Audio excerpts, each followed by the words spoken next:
Personal issues కూడా ఏం లేవు. మేమంతా బాగానే ఉంటాము. ముగ్గురు పిల్లలు బాగానే ఉంటాము. మేము మా మావయ్య అత్తలు బాగానే ఉంటారు. వాళ్ళు అనుకున్న కొడుకుల్లాగే చూసుకుంటారు. దయచేసి అంత మించి నేనే మాట్లాడలేను. ప్రస్తుతం 2 కొడుకులు బాగొట్టుకున్నాను, భార్యను బాగొట్టుకున్నాను. ఇక మాట్లాడలేను. గండ్రాల తేజస్విని మా చెల్లి కూతురండి. వాళ్ళకైతే అసలు ఫ్యామిలీ ప్రాబ్లమ్స్ అయితే ఏమీ లేవు. ఫైనాన్స్ పరంగా ప్రాబ్లం లేదు. మా మరిది గారు చెంగనెల్లోని చేస్తారు, ఒక్కతే అమ్మాయి. ఇటుపక్క భర్త నుంచి ఫైనాన్స్ కానీ తల్లిదండ్రుల గురించి కానీ లేదు. బాగా కోట్ల ఆస్తి ఉంది మా మరిది గారికి. కానీ తను కరోనా బాగా వచ్చింది అప్పుడు 2019 అమ్మాయికి, మా చెల్లి వాళ్ళ అమ్మాయికి. అప్పటి నుంచి కొంచెం డిప్రెషన్లో ఉంటుంది. అప్పుడప్పుడు ఇంట్లో ఎవరు ఉండరు. మా అల్లుడి గారు ఏమో డ్యూటీకి వెళ్ళిపోతారు, పిల్లలు స్కూల్కి వెళ్ళిపోతారు. ఒక్కతే ఇంట్లో ఉండి బాగా డిప్రెషన్లోకి వెళ్ళిపోయి ఏం చేసిందో అక్కడ ఏం జరిగిందో తెలియదు, ఎవరూ లేదు. డిప్రెషన్ మానసికం వల్లేనండి.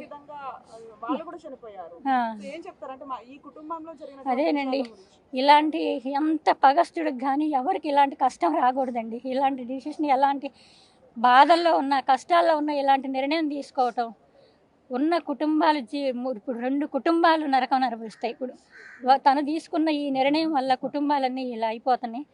ఎవరైనా ఇలాంటి కష్టం వస్తే ఇలాంటి నిర్ణయం ఎప్పటికీ తీసుకోకూడదని మనస్ఫూర్తిగా కోరుకుంటున్నాను. బాగానే ఉందండి. అంటే అప్పుడప్పుడు కొంచెం ఇదిగా ఉంటుంది. 3:30 అప్పుడు కూడా మా చెల్లి ఫోన్ చేస్తే మాట్లాడిందంట. మాట్లాడితే పిల్లలేరే అంటే కింద ఆడుకుంటున్నారు అందంట. నువ్వేం చేస్తున్నావు అంటే పడుకున్నా అంద. మరి పిల్లలు కింద ఆడుకుంటుంటే పడిపోతారు కదా, సైకిల్ దొక్కుంటా, నువ్వు వెళ్ళి కిందకంటే వెళ్తున్నా అందంట. 3:30 అప్పుడు 4 గంటలకు ఇలా జరిగింది. 5, 9. చిన్న బాబు బర్త్డే, బట్టలు కూడా తీసుకున్నారు. ఈ రోజు వచ్చేవాళ్ళు, ఈ రోజు ఇక్కడికి వచ్చేవాళ్ళు. నిన్న నుంచి హాలిడేస్ అని తెలియదు, 23 నుంచి అనుకున్నారంట. ఈ రోజు వచ్చి రేపు బర్త్డే చేసుకుని పిల్లలిద్దరిని తీసుకొని వెళ్ళిపోదాం అనుకున్నారు. దేవుడు ఈ లోపల ఈ పని చేసిండామో. రాజేంద్ర బాగుండేదే కానీ తను అలా చేస్తాను అసలు ఎవరికి తెలియదు. కొంచెమన్నా మాలాంటి మాకు డౌట్ వస్తే ఖచ్చితంగా మీరు ఎళ్ళైనా సరే ఏదో ఒకటి దాన్ని పరిష్కారం చేసేదాన్ని. ఏమీ లేదు అసలు. మనకి ఎందుకు వస్తుందండి? భర్తక నుంచి లేదు, ఫ్యామిలీ పరంగా లేదు, ఫైనాన్స్ పరంగా తల్లిదండ్రుల నుంచి లేదు, ఫైనాన్స్ పరంగా లేదు. ఎందుకు అనుమానాలు వస్తాయి? మరి ఎందుకు ఆ నిర్ణయం తీసుకుందో అసలు ఇక భగవంతుడికి దానికే తెలియాలి. బాగుంటారండి, అసలు చాలా బాగా చూసుకుంటాడు. మా అల్లుడి గారికి అసలు నెంబర్ 1 అండి. అసలు ఆయన వల్ల మా అల్లుడు గారి వల్ల ఎలాంటి ఇబ్బంది లేదు. అసలు చాలా బాగా చూసుకుంటారు.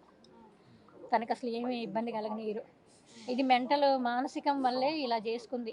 ఇది ఎందుకు వచ్చిందో దానికి మెంటల్గా కొంచెం చెప్పదలుచుకున్నారు. ఎందుకంటే చాలా మంది కుటుంబాల్లో ఇలాంటి మానసికంగా బాధపడే వాళ్ళు ఉంటారు. వాళ్ళకి ఏమైనా చెప్పదలుచుకున్నారా? అదే, ఎవరికైనా ఇలాంటి కష్టం వచ్చినా ఇలాంటి నిర్ణయం తీసుకొని ఉన్న కుటుంబాలు జీవితాలను అన్యాయం చేయొద్దని కోరుకుంటున్నాను.